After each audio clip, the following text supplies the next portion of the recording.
अभी भी नहीं है, अभी भी नहीं है बिजली। नहीं नहीं, गलत बोल रहे हैं। तो बिजली ठीक है सर। स्वागत है दोस्तों, आज के मुख्य समाचार में आज देश और दुनिया से कई अहम और बड़ी खबर आ रही है। बात करेंगे हर खबर पर विस्तार से। वोट मांगने गए केशव प्रसाद मौर्य से लोगों ने मांगा रोजगार, वीडियो शेयर कर पूरा IAS ने कसा तंज। एक और बड़ी अपडेट, 12 सांसदों के निलंबन को लेकर विपक्ष का हंगामा, राज्यसभा की कार्यवाही को किया गया स्थगित। इसी के साथ अगली बड़ी खबर में आपको बताएंगे। ममता के बाद अब NCP का दाव, मंत्री नवाब मलिक बोले 2024 में शरद पवार के नेतृत्व में बनेगी सरकार। एक और बड़ी अपडेट, बिहार को विशेष राज्य का दर्जा पर कैबिनेट में 2 फाड़, नीतीश सरकार ने नीति आयोग को लिखा पत्र। इसी के साथ अगली बड़ी खबर में आपको बताएंगे। सऊदी अरब में तबलीगी जमात पर बैन को लेकर बटे मुस्लिम धर्मगुरु, किसी ने फैसले को बताया सही तो किसी ने की आलोचना। एक और बड़ी अपडेट, भारत सिर्फ हिंदुओं का ही नहीं, राहुल गांधी के बयान पर भड़के हुए। इसी के साथ अगली बड़ी खबर में आपको बताएंगे। किसान आंदोलन स्थगित होने के बाद आया राकेश टिकैत का बयान, बताइए आगे की रणनीति। तो चलिए देख लेते हैं आज की पहली बड़ी खबर। वोट मांगने गए केशव प्रसाद मौर्य से लोगों ने मांगा रोजगार, वीडियो शेयर कर पूरा IAS ने कसा तंज।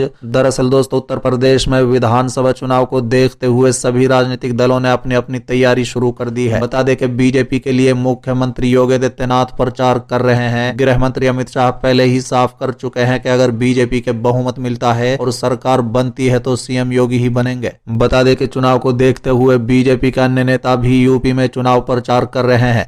इसी बीच डिप्टी CM केशव प्रसाद मौर्य का एक वीडियो वायरल हो रहा है। वायरल हो रहे वीडियो में केशव प्रसाद मौर्य जनता के बीच पहुंचते हैं और अपनी बात रखने की कोशिश करते हैं, लेकिन सामने से लोग उनसे बिजली और टूटी सड़कों की शिकायत करने लगते हैं। ये शिकायत सुनकर केशव प्रसाद मौर्य लोगों को दिलासा देने लगते हैं। इसके बाद वहां मौजूद लोग उनसे रोजगार की भी बात कहने लगते हैं, लेकिन वो बार बार उन्हें समझाने का प्रयास करते हैं कि अगर वो दोबारा सत्ता में आते हैं तो उनकी बातों को माना जाएगा। बता दें कि केशव प्रसाद मौर्य का ये वीडियो पूरा IAS सूर्य प्रताप सिंह ने साझा किया है।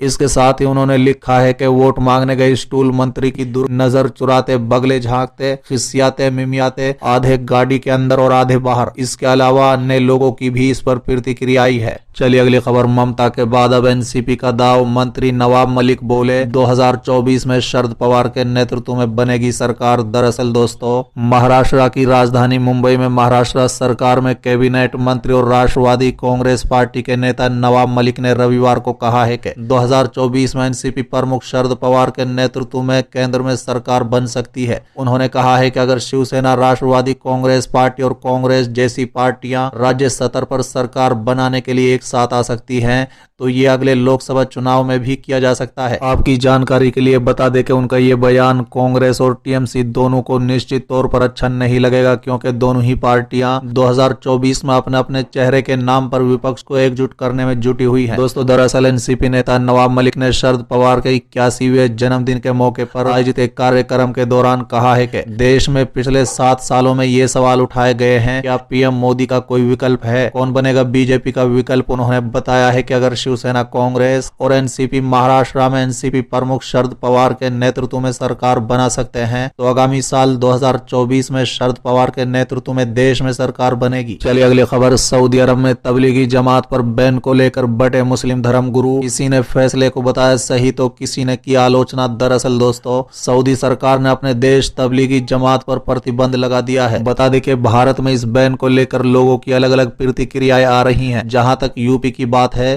तो मुस्लिम धर्मगुरु जमात पर बैन को लेकर बट गए हैं। बता दें कि इस्लामिक शिक्षण संस्था दारुल उलूम देवबंद ने इसे नाजायज और अनुचित बताया है। वहीं बरेली की दरगाह आला हजरत से जुड़े संगठन तंजीम उलमा इस्लाम ने सऊदी अरब सरकार के इस फैसले को लेकर पीठ थपथपाई है और इसे एक बेहतर फैसला बताया है। बता दें कि मीडिया रिपोर्ट के मुताबिक इस मामले में दारुल उलूम देवबंद के मोहतमिम यानी कुलपति मुफ्ती अब्दुल कासिम नोमानी ने सऊदी अरब सरकार के फैसले को गलत बताते हुए कहा है कि तबलीगी जमात अपनी स्थापना के पहले ही दिन से ही मुसलमानों को मस्जिदों से जोड़ने का काम कर रही है और उसका विस्तार पूरी दुनिया में है।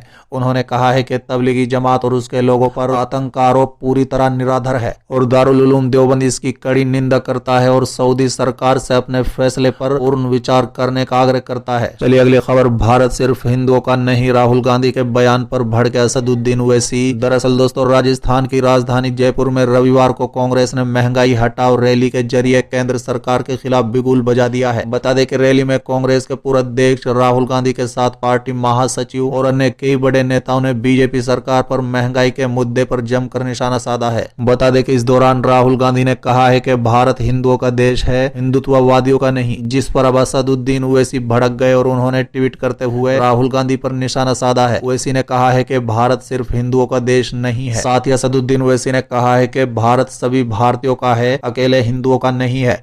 भारत सभी धर्मों के लोगों का है।